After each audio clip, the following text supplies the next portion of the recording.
Merry Christmas! I'm Cassie, and this is Crime and Cassie and all things creepy.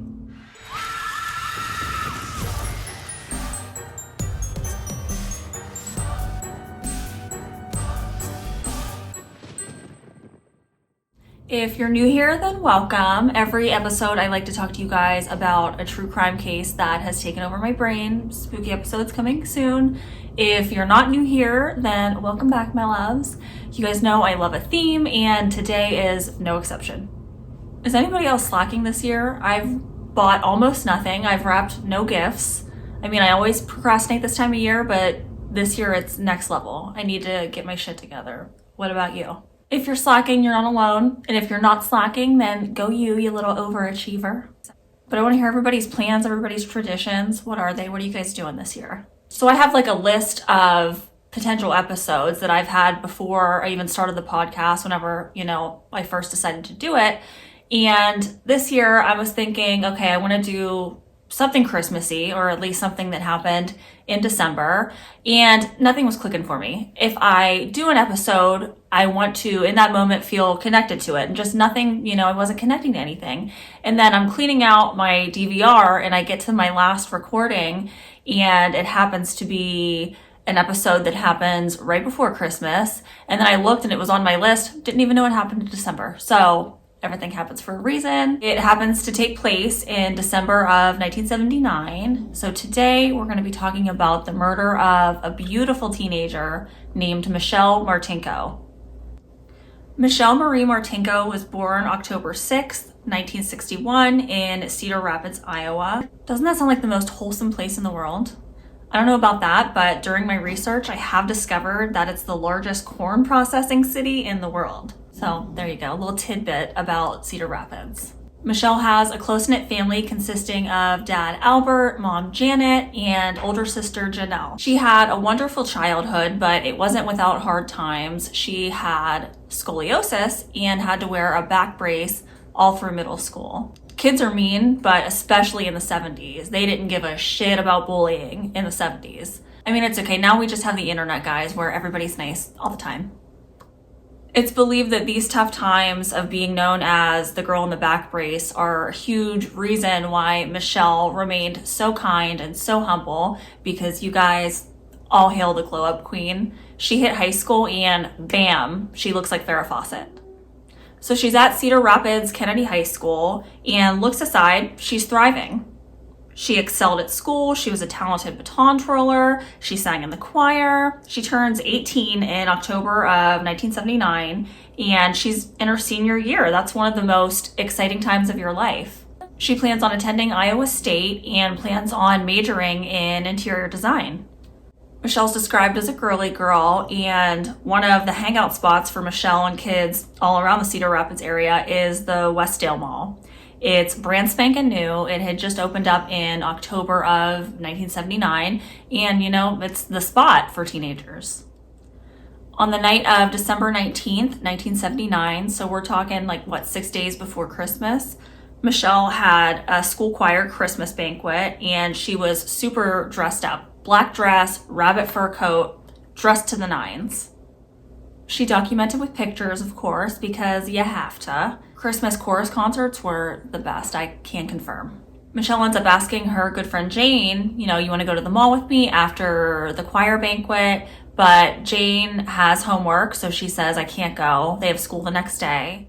She probably wanted to make the most out of her outfit. She's newly single, she's feeling herself, as she should.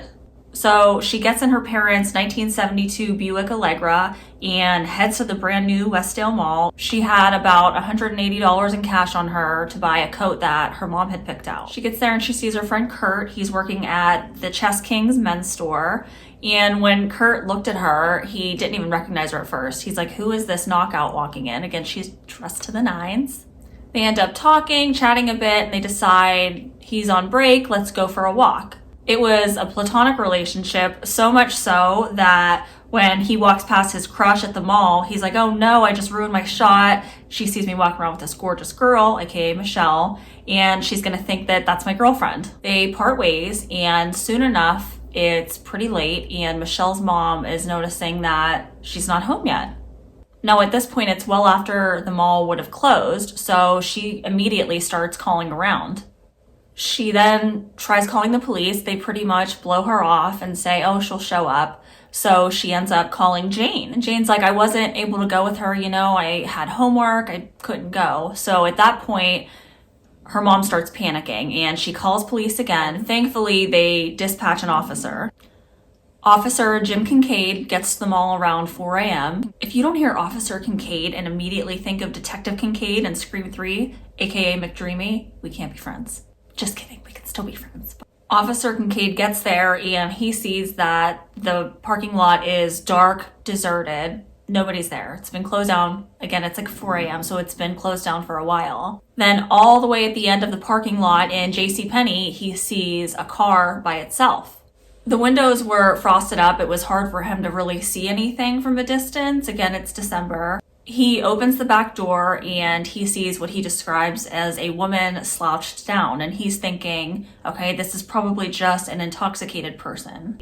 He then looks through the passenger side door and he sees it's a young woman slumped halfway off the passenger seat. He sees blood everywhere and can tell she has what appears to be multiple stab wounds. The young woman is deceased, and he can tell by looking at her that it's 18-year-old Michelle Martinko. Soon enough, it's a full-on crime scene. It looks like a frenzied attack. There's blood spatter everywhere. They find all these glove prints. To them, it looked like dishwashing gloves that you would have had in the 70s or 80s. They're thinking that this killer came prepared. They can tell that Michelle fought hard. She had so many defensive wounds. They see that she had been stabbed 29 times in her face, neck, and chest. The struggle took place mostly on the passenger side, but there's blood on the steering wheel and on the gear shift. So they gather that the killer cut himself and then left blood after attacking her. They collect blood samples, but this is the 1970s, so the best they can do is blood typing. There were no obvious signs of sexual assault, but that doesn't necessarily mean that it wasn't sexually motivated. Not every killer gets off on the struggle. Sometimes they panic and bolt. Police inform Michelle's parents, and by the time the news makes its way to her sister Janelle, it's about 5 to 6 a.m.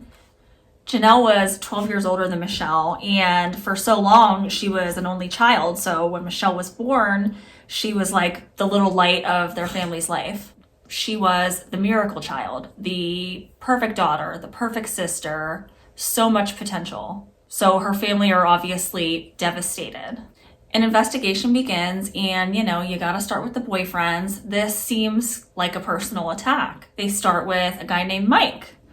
Mike was a year ahead of Michelle in school, and they were, boyfriend and girlfriend, and they ended up breaking up when Mike left for college the previous year. They ended on good terms. She then starts dating this guy named Andy, and by the time it's her senior year, she wants to focus on her schoolwork. She wants to focus on getting into college, so she ends things, and Andy doesn't take it well. He does not want to let go. Police also want to talk to Kurt, the friend of Michelle's that was working at the mall that she ended up going on a walk with right before her murder.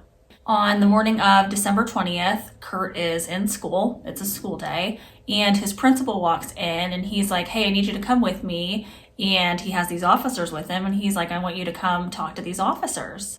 And soon enough, they're full on interrogating him about what he had done the night before. After hours, they drop the news. Michelle was murdered. Kurt is stunned and sad, and they're like, why did you kill her? You were last seen with her. They then talk to his store manager, who says that he went on a break and returned at 9:30 and then helped his store manager close down that store until about 10. Police believe that Michelle left the mall somewhere in that half an hour, so he's alibied out. They tell Kurt, you're free to go. And after that, he's kind of left with this guilt of, I should have walked her to her car. If I would have done that, she would still be alive. They start speaking to Michelle's family about, hey, who do you think, could have done this? And they say, we know exactly who did it. It was her ex-boyfriend, Andy. They say that Andy was possessive, and after they broke up, he would stake out their house to see if she was leaving and going on dates with other guys. So they question old Andrew and they're like, where were you the night of the murder? And he's like, well, I was actually at the mall and I had stopped and talked to Michelle. I was there to buy her a present. Mind you, they are broken up. He says that he and a buddy had bumped into Michelle around 8:30.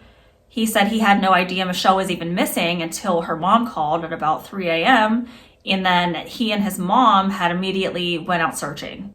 Police are suspicious, obviously, but they have no physical evidence connecting Andy to anything. The rumor mills start swirling, and there were allegations that Michelle had been involved in drug rings and sex work.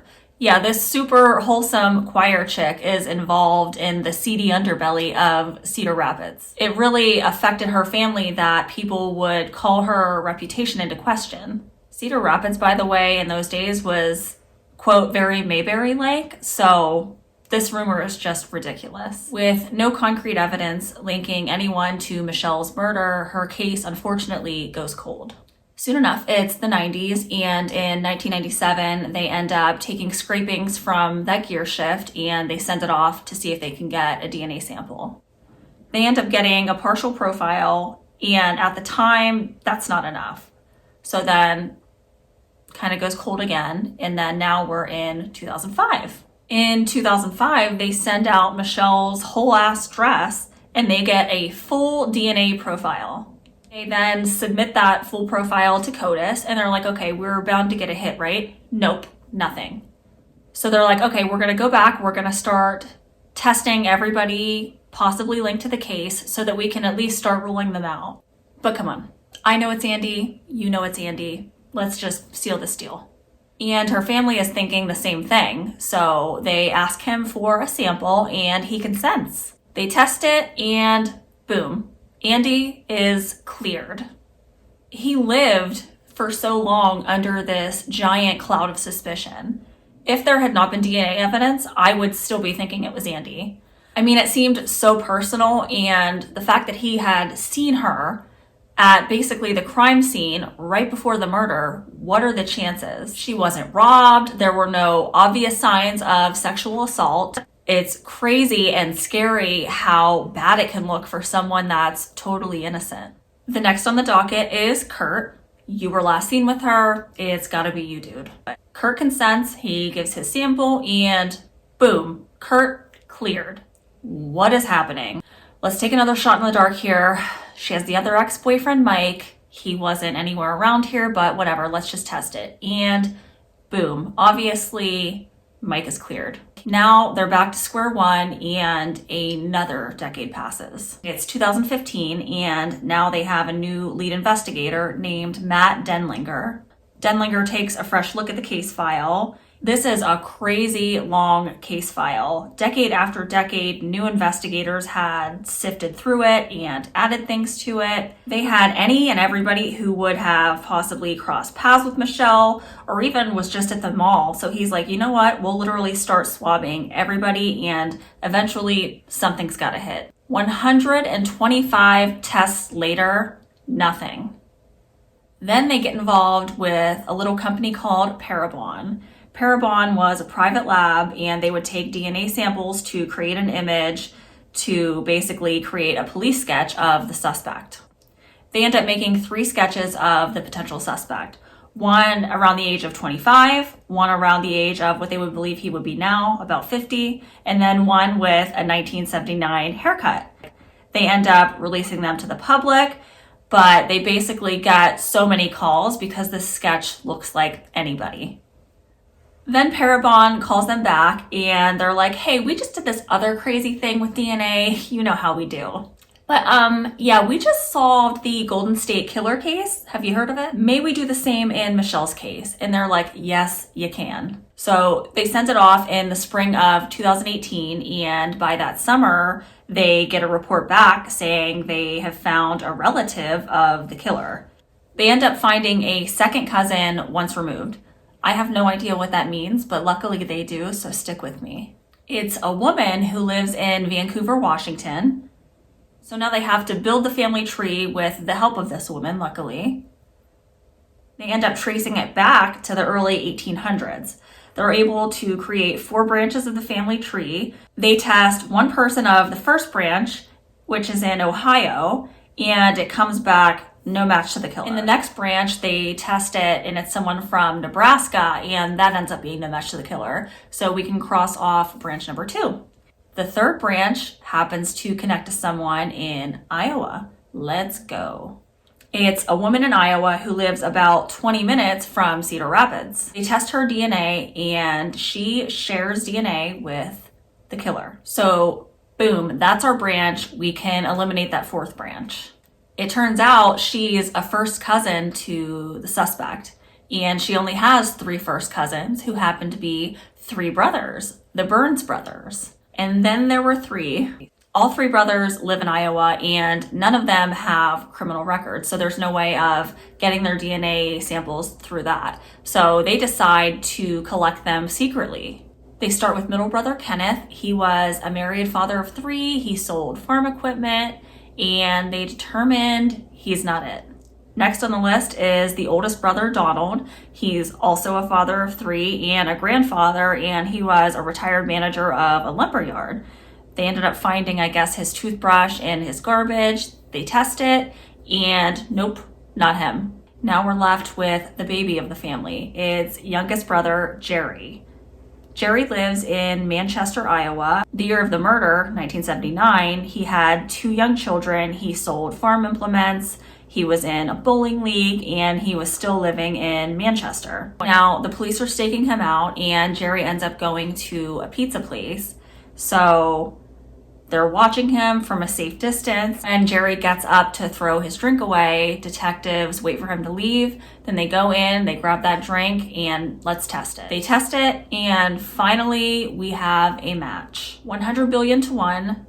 Jerry Burns matches the DNA sample taken from Michelle's vehicle on December 19th, 2018, 39 years to the day that Michelle was murdered. Detective Denlinger goes to Jerry's place of business, and he has a hidden camera in his travel mug, and he's like, okay, I'm gonna surprise interview Jerry. The entire time of the interview, Jerry's cat Bella is walking back and forth in front of this hidden camera, and as serious and intense as this interview is, it's so funny because pets are so ridiculous, they don't care what's going on. Am I right? They decide to tell a little white lie to Jerry and say, oh, we're talking to you about this case because somebody had called in a tip saying you looked like that sketch we released. Remember that? They just want to kind of gauge his reaction. Jerry's calm, he's polite, and he basically just says, yeah, I didn't know Michelle. And they're like, buddy, we have your DNA. He keeps saying, test the DNA, test the DNA, test the DNA, and he's just cool as a cucumber. And they're like, bro, we did 3 times to make sure, like, it's yours. And what's weird is he never denies it. He just keeps saying, test the DNA, test the DNA. What's also weird is during the interview, Jerry brings up the mysterious disappearance of Jody Huisentruit. And I'm not going to dive too much into that right now because I'm definitely going to cover that case eventually because it has baffled me for years and years. Just a really quick overview. Jody was this news anchor who one day right before work had disappeared from the parking lot outside of her apartment complex. This happened in Mason City, Iowa, which was only 2 hours away from where Jerry lived. Jody, to this day, has never been found, and the Mason City police never said one way or another if they had been investigating Jerry or not. And to play devil's advocate, there was nothing that ever linked him to Jody's disappearance, and it's possible, I think, that maybe he was just throwing it out there in hopes of whoever maybe does get caught for Jody's disappearance, they'll think, oh, that's probably who murdered Michelle too. So again, they're interviewing him. They tell him we have your DNA, and this is 39 years to the day that she was murdered. They arrest Jerry Burns for first-degree murder. Isn't it crazy how we see that happen so often? It'll be like right about the same day or on the exact same day so many years later. It's crazy. Jerry's family says it's impossible. He is innocent. He is a good man. The DNA is wrong. Just no. Investigators end up finding what's described as violent or deviant pornography, specifically blondes, I guess, on Jerry's computers. And Jerry's defense attorney ends up filing a motion to bar that evidence at trial during a pretrial hearing, and the judge agrees. So now they only have the DNA evidence to go on. In February of 2020, trial begins. Michelle's sister, Janelle, and her husband, John, traveled from Florida just to be there.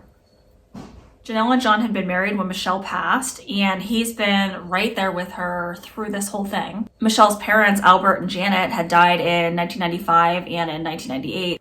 So it had only been Janelle and John fighting for Michelle since then. The defense says that investigators mishandled evidence and DNA transfer occurred, saying that Jerry could have left his DNA at the mall, on a door, or on a bench, because he did admit that he had gone to that mall before. Anyway, then that it had gotten transferred to Michelle's dress and she had sat on the bench or brushed up against a doorknob, and that's how it happened. The jury deliberates for barely 3 hours, and they quickly come back with a verdict. He ends up being found guilty for murder in the first degree and is sentenced to life without parole. He's currently in Anamosa State Penitentiary and is appealing. This probably could mean nothing, but I think it's just worth mentioning because I found it a little bit in my research. But Jerry's wife, Patricia, had actually died in 2008 and it was ruled a suicide. And his cousin, Brian, went missing on December 19th, 2013 and has never been found. When Jerry was arrested, the rumor mill started going that maybe he could be involved in one or both of those incidents, but he's never been charged in anything regarding either one of those, but it is very, very odd. The Westdale Mall ended up closing down in 2014, and I think it's probably for the best. I feel like I would not want to go anywhere near that parking lot, and just trying to imagine what Michelle went through. This happened right before Christmas. Her poor family, poor Michelle. This just is so sad, so senseless. Now to a brief overview of this week's missing persons case. 16-year-old Susana Morales was walking home from a friend's house between Singleton Road, Norcross, Georgia, and Indian Trail, Norcross, on July 26th around 9 p.m. Her location shows her at the entrance of her neighborhood, and then her location changes to the opposite direction in a car. Allegedly, one of her friends got a text message saying that she might be in danger. Her last location was near an apartment complex in Norcross, Georgia, that is located near Mead Creek High School, which is also in Norcross, Georgia. And her location disappears, and she hasn't been seen or heard from since. Susana Morales is a Latina female. She is 5'2", weighs 112 pounds, and when she was last seen, she was wearing a yellow tank top, light blue jeans, white Crocs, carrying a small purse. If you have seen or have a possible sighting of her, please take a picture and contact Gwinnett County, Georgia Police Department at 770-531-5300 or text 470-331-9117. I'm wishing everyone a Merry Christmas or whatever you celebrate. I hope it's amazing and filled with love. I know this time of year can be stressful as is, and if you're going through something extra right now, I'm sending you all the prayers, all the love, all the good vibes. Put on some NSYNC holiday radio. Works every time for me. You can follow me on social media everywhere at crimejunkie, and remember to like and subscribe, and if you're listening in podcast form, throw out a review. As always, lock your doors, wear your SPF, and never ever sit on a bench at a mall because they will take your DNA and link you to a murder that you definitely didn't commit.